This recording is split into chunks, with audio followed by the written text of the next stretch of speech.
नमस्ते दोस्तों। आज हम बाजार की एक बहुत बड़ी उलझन, एक बड़े पैराडॉक्स को सुलझाने वाले हैं। देखिए, एक तरफ तो दुनिया भर में जियोपॉलिटिकल टेंशन्स बढ़ रही हैं और लॉजिक ये कहता है कि ऐसे में सोना, जो एक सेफ हेवन माना जाता है, उसकी कीमतें बढ़नी चाहिए।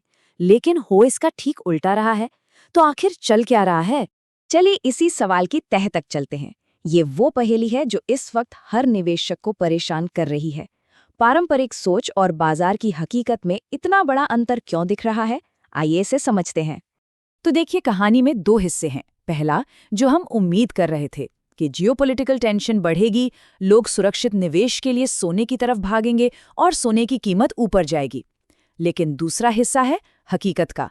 टेंशन तो बढ़ी, लेकिन सोने चांदी में एक तेज गिरावट, एक शार्प करेक्शन देखने को मिली। अगर आंकड़ों की बात करें तो पिछले कुछ ही सेशंस में सोने की कीमतों में लगभग 4% की गिरावट आ चुकी है। और चांदी की कहानी तो और भी ड्रामेटिक है, जहां ये गिरावट करीब 9% तक पहुंच गई है। तो इसके पीछे की वजह क्या है? चलिए एक एक करके इसके कारणों को डिकोड करते हैं।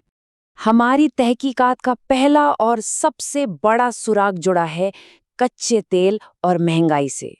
हम देख रहे हैं कि ब्रेंट क्रूड ऑयल $115 प्रति बैरल के लेवल को भी पार कर चुका है। और इसकी वजह है मिडिल ईस्ट में बढ़ता हुआ तनाव और सप्लाई का खतरा। अब आप सोच रहे होंगे कि इसका सोने से क्या लेना देना। कनेक्शन बिल्कुल सीधा है।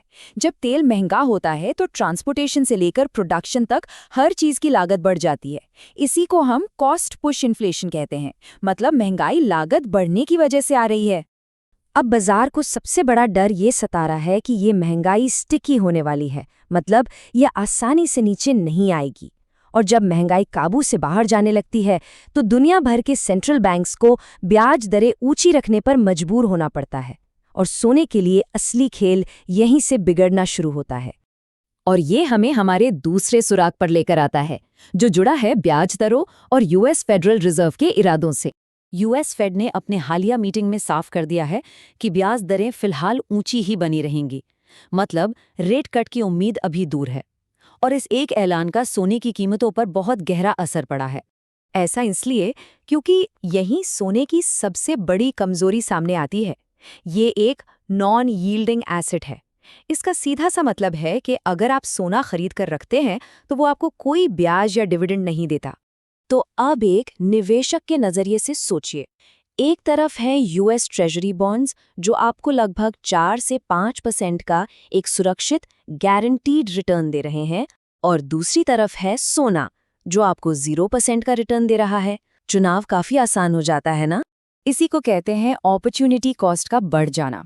मतलब जब आपको बॉन्ड्स में इतना अच्छा रिटर्न मिल रहा है तो बिना रिटर्न वाले सोने में पैसा फंसाए रखने की एक कीमत चुकानी पड़ती है। और यही वजह है कि बड़ा पैसा सोने से निकलकर बॉन्ड्स की तरफ जा रहा है। अब आते हैं हमारी इस पहेली के तीसरे और आखिरी हिस्से पर, और वो है अमेरिकी डॉलर की बेहिसाब ताकत। जो यूएस डॉलर इंडेक्स है, या जिसे DXY भी कहते हैं, वो 100 के मनोवैज्ञानिक स्तर से भी ऊपर चल रहा है। और इसकी वजह भी वही है, ऊंची ब्याज दरें, जो डॉलर को निवेशकों के लिए ज्यादा आकर्षक बनाती हैं। अब होता यह है कि इंटरनेशनल मार्केट में सोने की खरीद बिक्री अमेरिकी डॉलर में होती है। तो जब डॉलर मजबूत होता है तो भारत या यूरोप जैसे दूसरे देशों के लिए सोना खरीदना अपने आप महंगा हो जाता है। और जब कोई चीज महंगी होती है तो उसकी मांग घट जाती है। बाजार में इसे इन्वर्स कोरिलेशन कहते हैं। ये एक सीधा सा नियम है, जब डॉलर की ताकत ऊपर जाएगी तो सोने की कीमत नीचे आएगी। और इस वक्त डॉलर किंग बना हुआ है, जो सोने पर लगातार दबाव डाल रहा है। तो चलिए अब इन सभी सुरागों को एक साथ रखकर इस विरोधाभास को पूरी तरह से हल करते हैं। हाँ, एक छोटी सी बात चांदी पर भी। चांदी सोने से ज्यादा क्यों गिरी? क्योंकि चांदी सिर्फ एक कीमती धातु नहीं है, वो एक इंडस्ट्रियल मेटल भी है। और जब दुनिया में मंदी का डर होता है तो फैक्ट्रीज में उसकी मांग घट जाती है, जिससे उस पर दोहरी मार पड़ती है। तो कुल मिलाकर कहानी ये है, भले ही युद्ध की वजह से बाजार में एक डर का माहौल है, लेकिन फिलहाल 3 बड़ी आर्थिक ताकतें उस डर पर भारी पड़ रही हैं। वो हैं तेल की वजह से चिपचिपी महंगाई का डर, ऊंची ब्याज दरों की वजह से बॉन्ड्स आकर्षण और एक बेहद मजबूत अमेरिकी डॉलर। ये सब हमें एक बड़े सवाल पर लाकर खड़ा कर देता है। क्या ये सिर्फ एक टेम्पररी करेक्शन है जो इन इकोनॉमिक फैक्टर्स की वजह से आया है, या फिर ये इन कीमती धातुओं में किसी बड़ी गिरावट की सिर्फ एक शुरुआत है? इसका जवाब तो वक्त ही देगा, लेकिन अब कम से कम आप ये जानते हैं कि इस गिरावट के पीछे कौन से फैक्टर्स काम कर रहे हैं।